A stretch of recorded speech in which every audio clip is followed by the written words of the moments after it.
เอาว่าไหมว่าไหมสบายดีสบายดีพ่อกับแม่นะแม่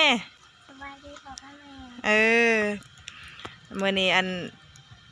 โทรหาแผ่นนี่โทรบอกแม่เพิ่นนะโทรเขาเพจเพิ่นน่ะบ่ติดคือบ่ติดเฟซเจ้าบ่มีเน็ตจำพ่อโทรไปอย่างตืดๆอยู่ก็เลยโทรหานางเกดเนาะให้แผ่นนี่มาเอาหมกไก่แซ่บๆของแม่ทิพย์กับพ่อลู่ทาง USA เพิ่นซื้อให้3หมกเมื่อสู่น้องกินแซ่บๆเด้อเอาขอบใจพ่อกับแม่แน่ขอบใจได้พ่อกับแม่ที่มีใจให้ลูกไปพ่อกับแม่ดีไม่แห้งเอาไปใส่ถาดไปใส่นะไปมื้ออันนี้ลูกซื้อยังกับคนนี้ซื้อยังคนนี้ซื้อมัดสบายดีนะลูกสบายดีนางมัดมานำแผ่นนี้ไปอะไรเขาไปใส่น่ะฮะนั่นแหละจังวะ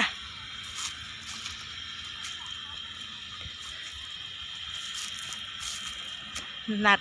โทรบอกนางเกดให้แผ่นนี้มาหลัดเอาแม่ค่อมเขามาอันนั้น อ้าวสิอัดดอกนางฟ้ามาแล้วมาหลัดเอามกไก่น้ำนางปานเลยทิพย์เพิ่นให้อันนางปานมาส่งให้เนาะก็เลยมาฮดหมักพริกให้ร้านฮดผักหอมให้ร้านเนี่ยได้ให้นางเม่เพราะว่านางเม่บ่อยู่นางเม่เมื่อเพื่อนพอเฒ่าดาวเพิ่นเนาะพอแม่ตู้บ่สบายแม่ตู้บ่สบายแม่ตู้ได้ใส่ออกซิไว้อยู่ตอนนี้ตู้สวนน่ะเนาะตะกี้อีเลอเปอร์เซอร์อันเลยน้อยแม่นางมีบุญหั่นแหละโทรขึ้นมาว่าเอาร้านมาส่งแน่เอานางเมย์มาส่งแน่พอได้เมื่อล้างถ้วยล้างบวงว่าสันแม่ตู้หันเสียแล้วว่าสันนาก็เลยเอาร้านเมื่อผัดพ่อเอาร้านมาส่งผัดไปหอดเฮือนผัดแม่ตู้ยังอยู่ยังนอนอยู่ยังหายใจอยู่เนาะโอ้ยบอกกับบาปแม่ตู้ยังวะผู้ส่งข่าวกับบละเอียดเนาะมามื้อนี้เขามาหลัดเอาแนวกินเอื้อยซื้อให้กันเลยโคตรหมักพริกให้ร้านเลยเพราะว่าบ้านนี่มันกะว่าเมื่อส่งอยู่เฮือนพอเท้าดาวอะไรกับเพิ่นกับบ่ได้ออกมาเนาะบ่ได้ออกมาโฮดโทรถามว่ากินข้าวแล้วบ่กำลังเฮ็ดกินว่าซั่นบ่ได้เมื่ออันไต่ไผ่ให้เด้อว่ะเพิ่นว่าบ่ไต่ก็ยาเฮาหลายเวียกเฮายากเพิ่นว่าก็เลยได้ข้าวมามื้อนี้แล้วก็เลยโฮดให้เนาะมีแต่ห้อยแบะกัดห้อยแบะตอนมักพริกเพิ่นก็ได้เดี๋ยวออกจากโคตรมักพริกนี่แล้วก็สิไปส่งมกไก่เนาะโอ้ยเจ้าว่าลืมทักทายสบายดีบ่จักเมาแต่ว่าทักทายสบายดียอดลังเด้อบ่สุขุสุคนเด้อ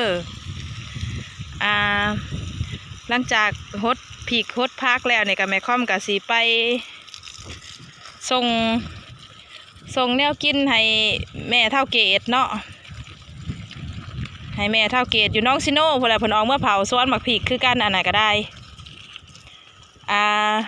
แม่เท่าเกตแม่เท่าต้นกะเนาะซึ่งว่าอันซาลามี่ของเพิ่นนี่เป็นเสี่ยวกับไอลูเนาะไอปงขนาดเป็นเสี่ยวกับไอลูเพิ่นเลยซื้อแนวกินฝากให้เสี่ยวเพิ่นแน่มกไก่3มกเนาะแล้วก็ให้นางคาดีหัน3มกเมื่อกี้นี่ค่ะมกไก่เนาะและเอื้อยเพิ่นจำแนกให้แม่ค่อมเองกะ4มกเนาะขอบคุณหลายๆเด้อเด้อมาฮอดอันบ้านน้องซิโน่พี่น้องเฮือนแม่เฒ่าของไอปงเนาะว่าอันก็ได้ว่าไอ้กองเพิ่นออกมาพี่มีไอปงหั่นเฮาก็โทรหาบ่ติดแล้วก็เลยนำออกมาพี่เพราะว่าแต่ละมื้อนั้นเราออกมาเผาสวนหมักกะโพดสวนหมักพริกแล้วนี่เด้นี่ตัวถ่ายเห็นบางได้นี่แหละสบายดี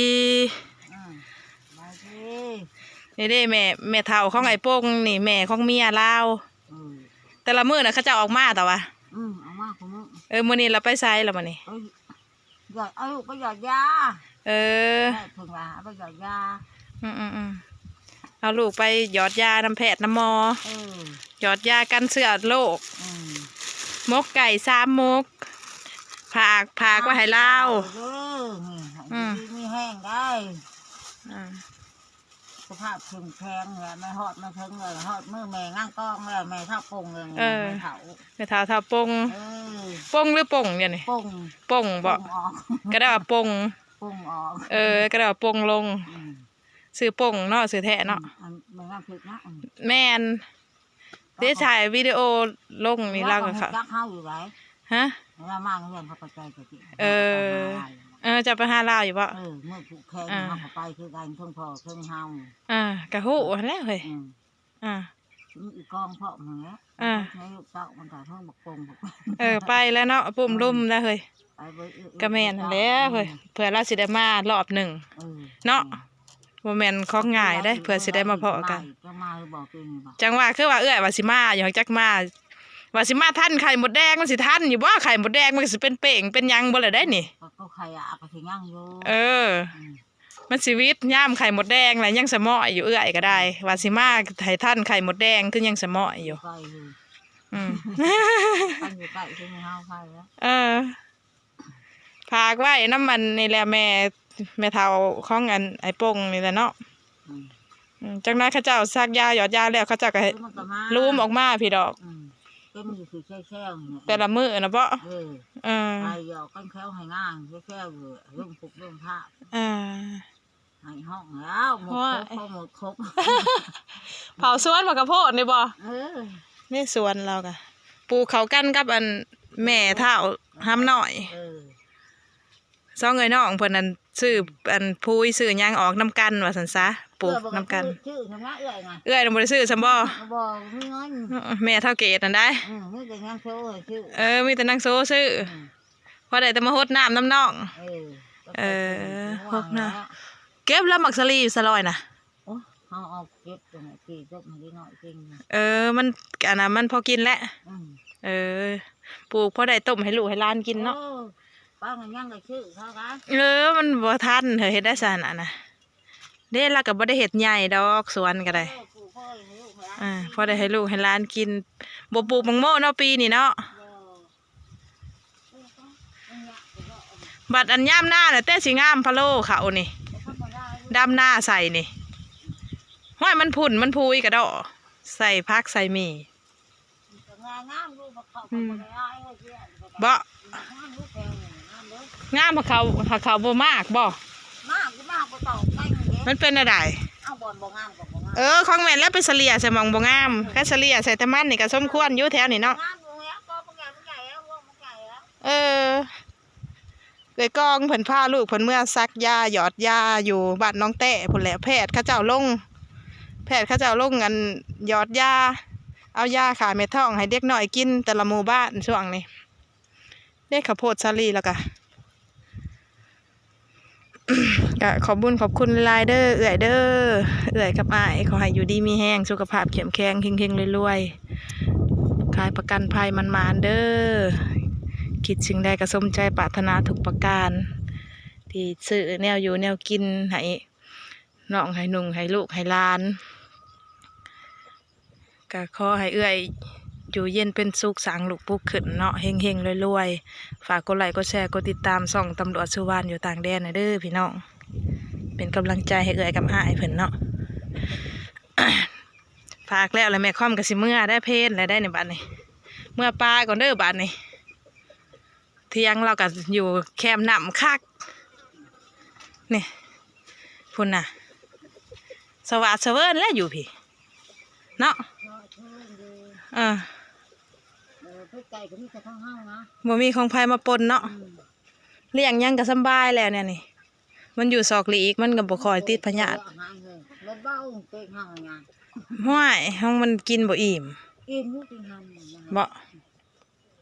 มันหักบ่คือเกลือหัวอาหารแล้วเนาะ